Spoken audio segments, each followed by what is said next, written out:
சிம்ம ராசி அன்பர்களுக்கு ராசிக்கு 12ஆம் இடத்துல குரு பகவான் வருகிறார். பொதுவாகவே பார்த்தீங்கன்னா உங்கள் லைஃப்பில் குரு பகவான் மிகப்பெரிய ஒரு மாற்றத்தை கொடுக்க போகிறார், மிகப்பெரிய ஒரு முன்னேற்றத்தை கொடுக்க போகிறார். இவ்வளவு நாட்களாக சந்தோஷம் கிடைக்காம எல்லா விஷயங்களிலும் நான் தான் முதன்மையான நபர், உங்களுடைய பிரச்சனைக்கு நான் தான் தீர்வு கொடுப்பேன், உங்களுடைய விஷயங்களுக்கு நான் தான் ஒரு பெரிய மாற்றத்தை கொடுப்பேன் அப்படின்னு நினச்சி பல பேருக்கு கொடுத்து பல பிரச்சனை நீங்கள் இப்போ சுமந்துக்கிட்டு இருக்கீங்க. பல பேருக்கு ஒரு வழிகாட்டியாக, ஒரு குருவாக, ஒரு நண்பனாக, ஒரு கணவனாக, ஒரு உண்மையான ஒரு மனைவியாக வாழ்ந்த சிம்மராசிக்காரங்களுக்கு மதிப்பில்லை, மரியாதை இல்லை, எந்த இடத்துலையும் ஒரு அங்கீகாரம் இல்லை.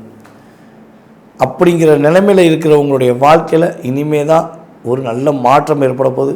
குடும்ப உறவுகள் உங்களை மதிக்க போகிறாங்க, உங்கள் மேலே அன்பு காட்ட போகிறாங்க. சந்தோஷம் நிலையாக இருக்கக்கூடிய பாக்கியம் உண்டு. வண்டி வாகனங்கள் வாங்கக்கூடிய யோகம் உண்டு. யாரெல்லாம் சிம்மராசி என்பர்களில் அதிகமாக சிரமம் பட்டு கொண்டிருக்கீங்களோ உங்களுடைய வாழ்க்கையில் சிரமங்கள் இல்லாத ஒரு வாழ்க்கை இனிமே தான் ஏற்பட போகுது.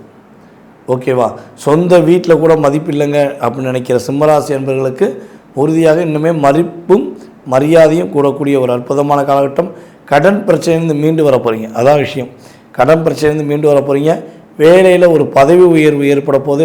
உங்களுடைய வேலையில், உங்களுடைய கம்பெனியில் உங்கள் மேலே வீண் பழி சுமத்தி உங்களை ஏதாவது ஒரு டேமேஜ் உண்டு பண்ணியிருக்காங்க, மனதளவில் கஷ்டத்தை உண்டு பண்ணிக்கிருக்காங்க அப்படின்னு நினச்சிக்கிருக்கீங்கன்னா அந்த சூழ்ச்சியாளர்களுடைய சூழ்ச்சிகள் அனைத்தும் நீங்கள் என்ன பண்ண போகிறீங்க, ஒரு முறியடித்து குரு பகவானுடைய உறுதுணையுடன் நீங்கள் வெற்றி பெற போகிறீங்க. நேர்மையானவங்க, உண்மையானவன்னு நீங்கள் ப்ரூவ் பண்ணக்கூடிய ஒரு அற்புதமான காலகட்டம். சிம்ம ராசி சிறப்பாக இருக்கக்கூடிய ஒரு காலகட்டம் தான் இந்த குரு பயிற்சி.